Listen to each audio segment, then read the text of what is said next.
Case File 001, The Wedding Screen. I died wearing a wedding dress that cost more than my first car. The veil was still pinned into my hair. The pearl buttons on my sleeves were still closed. My bouquet was still on the back seat beside me, crushed against the leather, its white roses turning brown where the champagne had spilled. When people told the story later, they said I must have been hysterical. They said I had humiliated my husband at the altar because I was jealous of my adopted sister. They said I had drunk too much, stormed out of the reception, driven too fast through the rain, and wrapped my car around the east gate of the Vale estate. No one mentioned that my brake line had been cut. No one mentioned that my phone had been wiped before the police arrived. No one mentioned that the man who cried beside my coffin had spent the night before our wedding in a hotel room with Vivian Vale, the girl my parents took in when she was 13, and I was too lonely to know she had arrived as a knife. My name was Clara Vale, in my first life. I was the heiress everyone called soft. Soft because I cried when my father died. Soft because I trusted my stepmother when she said Vivian only needed a little kindness. Soft because I signed the merger papers Adrian Shaw placed in front of me 3 days before our wedding, believing him when he said, "After tomorrow, your burdens are mine." He was right about that. In a way, after tomorrow, my company was his. My father's voting shares were his. My house was his. My signature, my reputation, and even my grief became his property. What he did not own was the truth. At 9:14 p.m. on my wedding day, I found it. I had gone upstairs to change out of my heavy gown. Vivian's laugh came through the half-open door of the bridal suite, bright and careless, like she had never had to earn a place in any room. "She signed it?" Vivian asked. "Every page," Adrian said.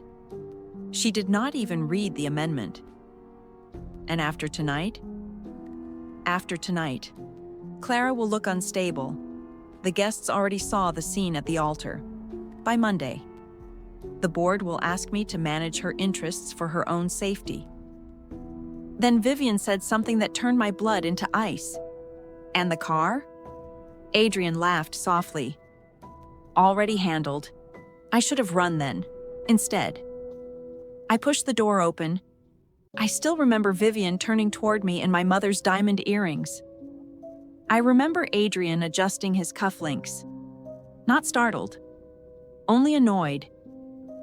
I remember my phone in my hand, the recording red dot glowing like a tiny heartbeat. For 1 second, I thought proof would save me. Then Adrian smiled. "Clara," he said gently, the same voice he used in front of cameras. "Give me the phone." I did not. I ran. The rain outside hit my face like thrown glass. My hands shook so hard I could barely unlock my car. I sent one file to my lawyer. "Mr. Ellery." I typed one sentence. "If I die, play this." The message never delivered. The brakes failed before I reached the gate. The last thing I saw in my first life was the white blur of my wedding veil across the windshield, floating in front of me like a ghost. Then darkness. Then sunlight. I opened my eyes to the sound of Vivian humming. My bedroom smelled of lilies, hairspray, and fresh silk. My wedding dress hung from the wardrobe door, untouched. My phone buzzed on the pillow beside me. "Adrian, big day tomorrow. Sleep well. My love. Tomorrow." I sat up so fast the room tilted. On the vanity, the silver calendar still showed June 18th. 1 day before the wedding, 1 day before my death. Vivian pushed the door open without knocking, carrying 2 glasses of orange juice and wearing my mother's earrings again. "You look pale," she said. "In my first life." I had smiled and said I was nervous. This time, I looked at her reflection in the mirror and finally understood why she had always stood behind me. She liked watching where to place the knife. "I am fine," I said. My voice did not tremble. Vivian blinked. That was the first change. I did not cancel the wedding. That would have been the first mistake. People think revenge begins with anger. It does not. Anger is loud. Anger warns the people who hurt you to hide what they did. Revenge begins with acting exactly as naive as they need you to be. So I drank the orange juice Vivian brought me. Not all of it. Just enough to keep her smiling. Then I poured the rest into the soil of the white orchid by the window and watched the petals curl 30 minutes later. Sleeping powder. In my first life, I had slept through the final review of the wedding screen schedule. Adrian had chosen what played at the reception: childhood photos, engagement clips, a short tribute to my father. This time, I stayed awake at 10 a.m. I called the wedding production company. "This is Clara Vale," I said. "I want to add a surprise video for my husband." The coordinator sounded delighted. "Of course, Miss Vale. You can send it over." "No," I said. "I will bring it myself, and it must be uploaded only to the backup server. Password locked. Do not tell Mr. Shaw. He loves surprises." Then I called Mr. Ellery. He answered on the second ring. "Clara, is something wrong?" In my first life, he had been my father's lawyer. Quiet, careful. The only person who had ever told me to read every signature line twice. "I need you to meet me at the Briar Hotel in 40 minutes, I said. "The hotel where Adrian is staying tonight?" "Yes." There was a pause. Should I ask why? "No," I said, "but bring a notary stamp, a portable scanner, and the old Vale family trust documents." Another pause. Longer. "I will be there."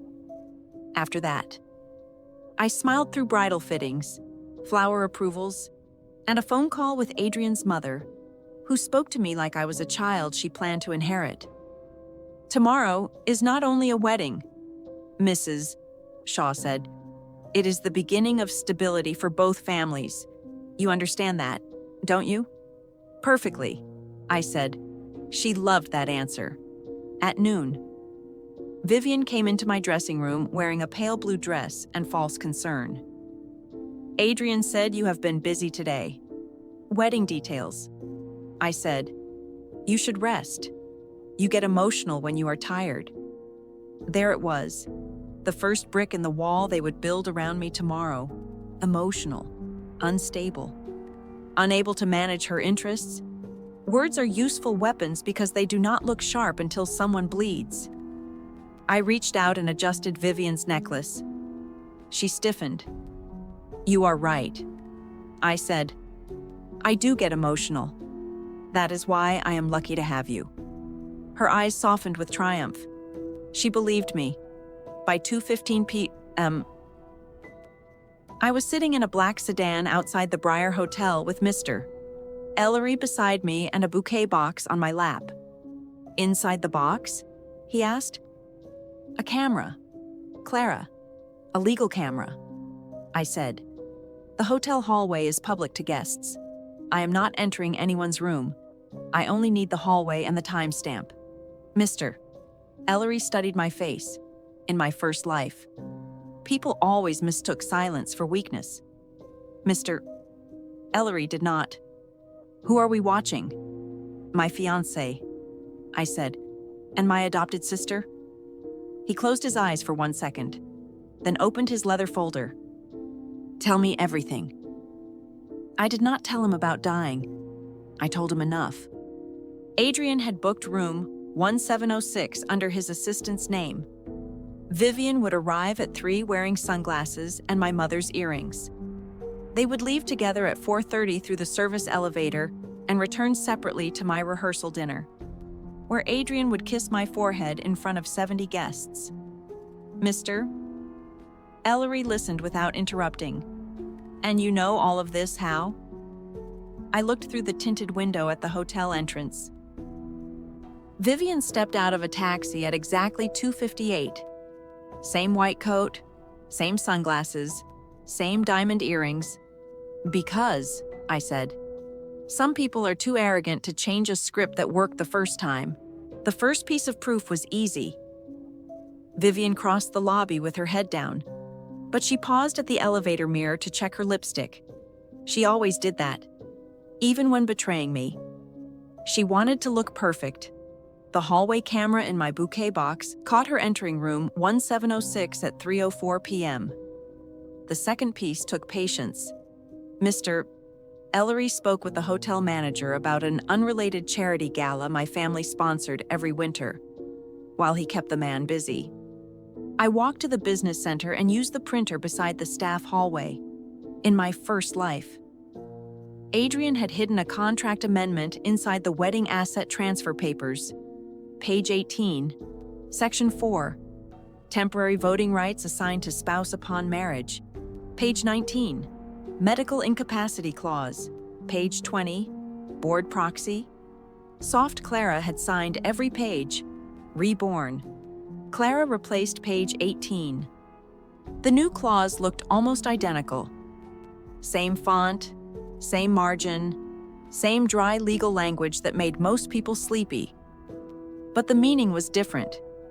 Any attempt by spouse or spouse's family to obtain Vale voting rights through fraud, coercion, staged incapacity, or reputational sabotage would trigger immediate reversal of marital asset transfer, suspension of all proxy rights, and a public board investigation. I did not make the trap dramatic. Good traps rarely are. They look like paperwork. At 4:37 p.m., Adrian and Vivian left room 1706. He kissed her in the hallway. I watched it on the tiny screen of Mr. Ellery's camera without blinking. In my first life, that kiss had destroyed me. In this life, it organized me. Enough? Mr. Ellery asked quietly. Not yet, because an affair would make guests gasp. Fraud would make the board move. At 5:20, I met Adrian in the hotel lounge. He stood when he saw me, handsome in the effortless way. Expensive men learn to be handsome. Navy suit, warm smile, hand over heart. There is my bride. He kissed my cheek. I smelled Vivian's perfume on his collar. In my first life, I had found that perfume and blamed myself for noticing. This time, I leaned closer.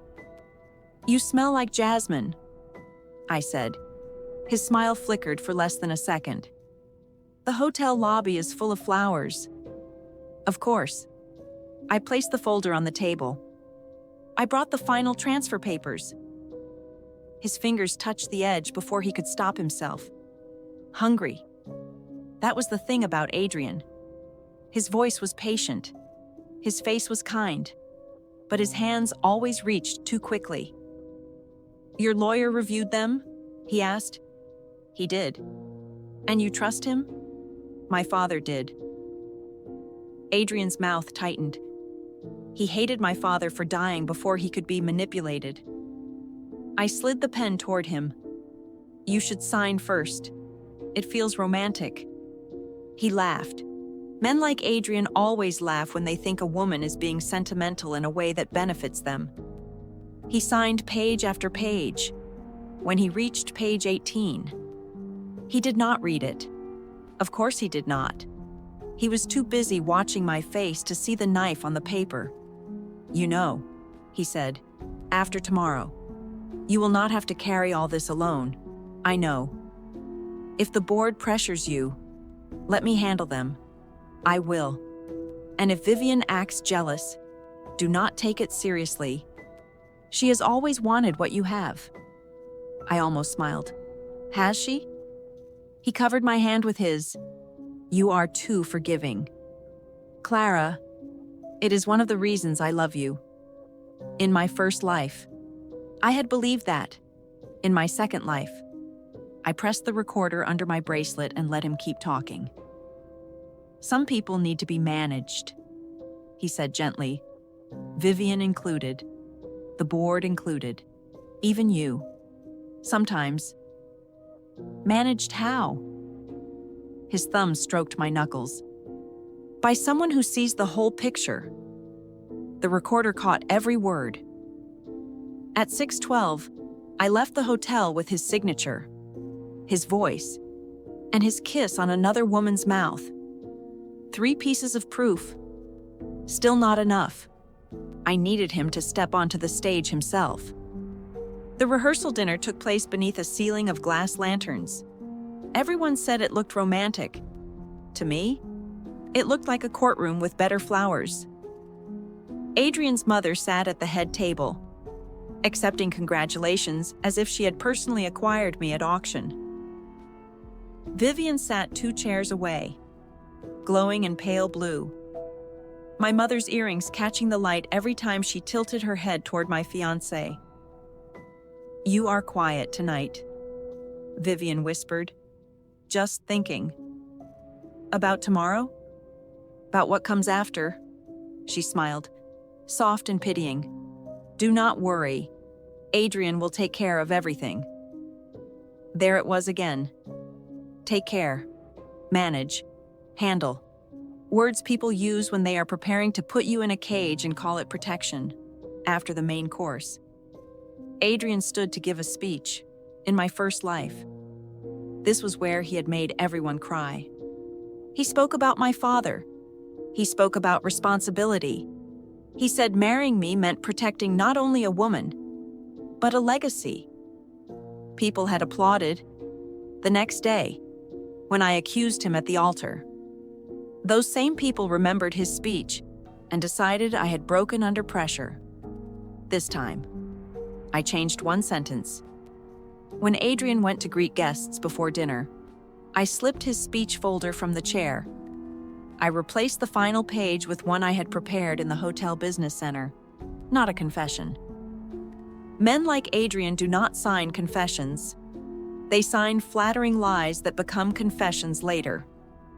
The page read, "After our marriage, I accept full responsibility for advising Clara on all Vale Group matters and confirm that any decisions I make regarding her shares, proxy rights, or public reputation are made with complete knowledge of the consequences." At the bottom, in tiny print, was a line acknowledging attachment to the prenuptial amendment. He signed it in blue ink without looking, because I handed it to him with trembling fingers. I forgot to include this in the folder. I whispered, "It is for tomorrow's announcement." He smiled like I had given him a crown. "You are nervous." "A little." "Leave it to me." So I did. I left the noose in his hands and watched him tie it. During dinner. Mr. Ellery texted me once. Hotel footage secured. Prenup copy notarized. Transfer clause confirmed. Do not be alone tonight. I looked across the table at Vivian. She was typing under the table, smiling at her phone.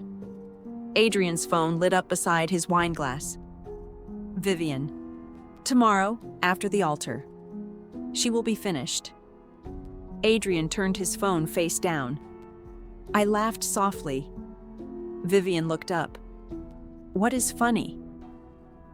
I just remembered something my father said. What? Never interrupt people when they are proving who they are. Her smile faded. That was the second change. In my first life, Vivian had watched me all night because she enjoyed my ignorance. In this life, she watched me because something in her body had begun to understand that I was not standing where she left me. But suspicion without proof is only fear, and fear makes careless people faster. At 11:48 May, Vivian came to my room. Clara, she whispered through the door. Can we talk? In my first life, I had opened it. She had cried in my arms, confessed she felt lonely, asked me to drink tea with her, and left me sleeping so heavily I barely remembered the morning. This time, I opened the door holding my phone. "Of course," I said. She carried the same porcelain teapot. "I made chamomile." "That is sweet." She stepped in, eyes moving over my room, looking for the wedding papers. I sat at the small table and poured tea into both cups. Then I switched them while reaching for napkins. Vivian did not notice. She drank first, for 10 minutes. She talked about sisterhood, for 12 minutes. She talked about how Adrian and I were perfect. At minute 16, her eyelids lowered. At minute 18, she murmured, "It was never fair. You got the name, the house, the shares. I only got your leftovers." My phone recorded from the windowsill. "What did you take?" I asked softly. Vivian smiled with her eyes half closed. "Tomorrow? Everything." Then she fell asleep with her cheek on the table. 4 pieces of proof. The 5th was waiting at the altar. On the morning of my wedding, the sky was painfully blue. That was the strangest cruelty of second chances. The world looked innocent even when you knew exactly where the blood would land. My makeup artist said I had perfect skin. My stepmother cried into a lace handkerchief and told everyone my father would have been proud. Vivian wore champagne silk and my mother's earrings. Adrian sent a message at 8:05. "Adrian, I cannot wait to see you walking toward me." I typed back, "Me neither." At 10:30, Mr. Ellery arrived with 2 assistants and sat quietly in the 3rd row. Adrian noticed him. His smile tightened. "Your lawyer came?" he whispered when he met me outside the chapel doors. "My father would have wanted him here." "Of course." He kissed my forehead for the cameras. I let him. The chapel was full. Board members, family friends, reporters from society magazines, 3 executives from Vale Group, Adrian's mother in silver, Vivian in champagne, 100 witnesses dressed in pastels and pearls. In my first life, I had walked down the aisle feeling like every step took me closer to safety. In this life, every step counted down to evidence. The music swelled. Adrian waited beneath an arch of white roses, beautiful enough to be believed by anyone who had never seen him when he thought no one important was watching. The officiant spoke. I listened. Adrian took my hands. His palms were warm. Mine were steady. "Before we exchange vows," Adrian said, turning slightly toward the guests, "Clara and I prepared a short video to honor the people who brought us here. That was not in the plan. For one heartbeat, the room seemed to hold its breath. Then I understood. He had prepared his own screen. In my first life, this was the moment I lost. He had played a video of me arguing with Vivian, edited to make me look cruel.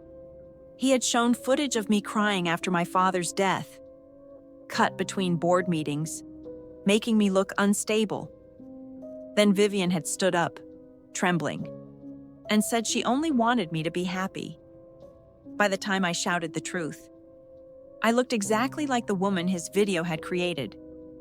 This time, the same video began to play. My own face appeared on the screen, pale and tearful, from 3 years ago. A murmur moved through the guests. Vivian lowered her eyes as if wounded. Adrian squeezed my hands. "I am sorry," he whispered, just loudly enough for the front row to hear. I thought honesty was the best way to begin. There it was, the stage he built for my ruin. I looked at the screen, then at Vivian, then at his mother. Finally, I looked at Adrian. "You are right," I said. His smile flickered. "Honesty is the best way to begin. I took my hands back. The officiant froze. Adrian lowered his voice. Clara. I turned to the production booth. Play file 2. The coordinator hesitated only 1 second. I had paid her triple and given her a notarized instruction letter from Mr. Ellery. The screen went black. Then the Briar Hotel hallway appeared. Timestamp, June 18th, 3:04 p.m. Vivian entered room 1706. The chapel became silent in a way I had never heard before. Not quiet, empty. At 4:37, the screen showed Adrian leaving the same room. Vivian's hand in his mouth on hers in the hallway. Someone gasped. Mrs. Shaw stood. Turn that off. I looked at her. Sit down. My voice was not loud. She sat. That was the third change. Adrian reached for me. I stepped back. The camera flashes began. Clara, he said, his face still arranged into concern. This is not what it looks like. Then you will enjoy the next file. The hotel footage disappeared. The screen showed a scanned contract amendment, page 18. The original clause appeared on the left. The signed version appeared on the right. Mr. Ellery stood from the third row. For the record, he said clearly. The signed version was notarized yesterday at 5:42 p.m. by Adrian Shaw, with full acknowledgement of the fraud reversal clause. Adrian's face changed. Not much, just enough. The warmth left his eyes. You tricked me. The microphone caught it. The room heard. I tilted my head. Into reading what you signed. A nervous laugh broke somewhere in the back row. Vivian stood so fast her chair fell. She is lying. She has always hated me. In my first life. That sentence had opened 100 doors for her. This time, I raised one finger. The screen changed again. My bedroom, the porcelain teapot. Vivian's sleepy smile. It was never fair. Her recorded voice said, You got the name, the house, the shares. I only got your leftovers. Vivian went white. Tomorrow, everything. The guests turned toward her like a tide. For the first time since she entered my life, Vivian had nowhere beautiful to stand. Mrs. Shaw grabbed her son's arm. Stop this. I looked at the production booth. Final file. Adrian's voice filled the chapel, smooth and intimate from the hotel lounge. Some people need to be managed, Vivian included, the board included, even you. Sometimes, on the screen. His signed speech acknowledgement appeared beneath the audio waveform.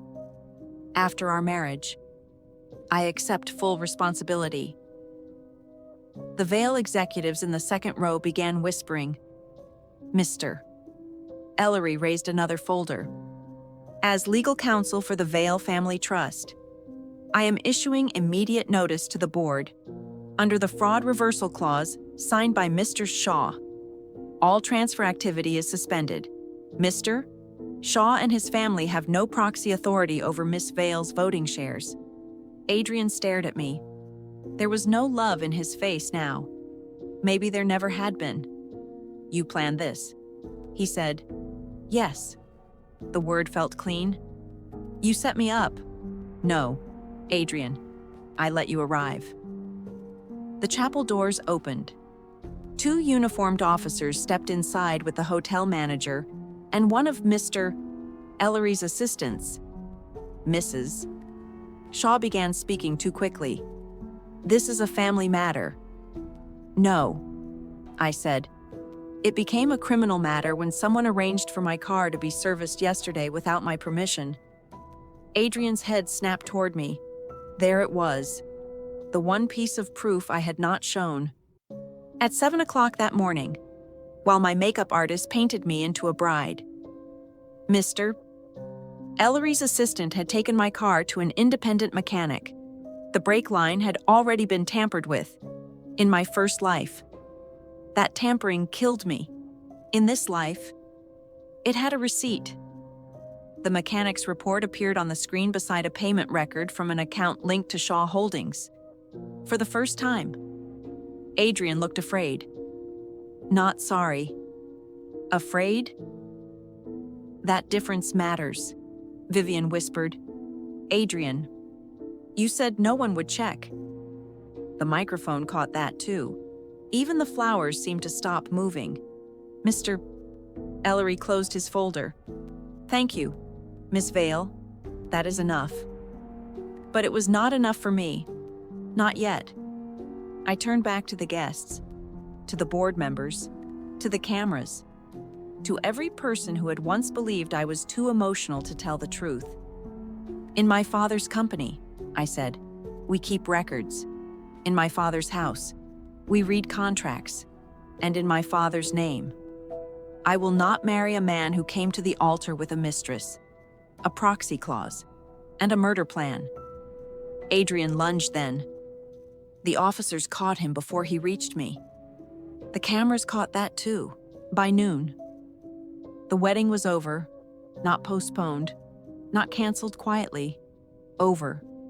The white roses were still fresh when the police escorted Adrian out through the side door. Vivian followed after him, crying so hard her mascara ran down her cheeks.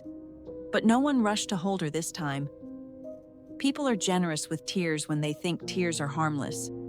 Mine had cost me a lifetime. Hers only cost her makeup. Mrs. Shaw tried to leave through the west corridor. Mr. Ellery stopped her with a court filing and the kind of polite voice that makes rich people understand they are no longer being indulged. Mrs. Shaw, he said, your accounts connected to the Vale transfer are under review. You cannot do this. Miss Vale can. For once. Mrs. Shaw looked at me as if she had finally seen the family resemblance. Not to my mother, to my father. I changed out of the wedding gown in the bridal suite. The dress lay across the chair like something that had survived a fire. In my first life. I died in it. In this life. I folded it carefully and placed it back in the garment bag. I did not hate the dress. It had only been fabric. The trap had been the people who smiled while helping me zip it up. Mr. Ellery waited outside with a tablet and 3 missed calls from the Vale board. They want an emergency meeting. He said, good. They are also asking whether you are prepared to make a public statement. I looked through the open chapel doors. Guests were still standing in clusters, whispering beneath the stained glass. Reporters were typing fast. Board members were avoiding my eyes. The giant screen behind the altar still showed the final paused frame. Adrian's signature beside the mechanic's report. Proof does not need to shout. It only needs to stay visible long enough for cowards to run out of explanations. Tell the board I will meet them at 3, I said. And the public statement? I took the red case folder from him. I already made it. At the chapel entrance. Vivian blocked my path. Her earrings were gone. For the first time. Her ears looked bare. Clara, she whispered. Please, you know I was only scared. In my first life, I would have stopped. I would have asked what she was scared of. I would have tried to save both of us. I would have softened because that was what everyone had trained me to do. But Rebirth did not make me cruel. It made me accurate. You were not scared when you wore my mother's earrings, I said. You were not scared when you drugged my tea. You were not scared when you planned to stand beside my husband after I was declared unstable. She reached for my hand. I moved it away. You are scared now, because the room finally sees you. Vivian's face collapsed. Behind her, guests watched us with the hunger people have for endings. I did not give them a scene. I walked past her, outside. The afternoon sun hit the chapel steps so brightly, I had to close my eyes. For a second, I heard rain. Not real rain. Memory. The East Gate. The dead brakes. The veil across the windshield. My body remembered dying. Then my phone buzzed. Mr. Ellery had forwarded the first news alert. Vale IRS exposes Groom's fraud at altar below it. A second headline appeared. Shaw family under investigation after wedding screen reveal. And then a third. Vivian Vale removed from charity board. Pending fraud review. I read them once. Then I deleted Adrian's last message. Big day tomorrow. Sleep well. My love. There would be no tomorrow for him. Only evidence. At 3 p.m. I entered the Vale boardroom wearing a black suit instead of a wedding dress. The directors stood when I walked in.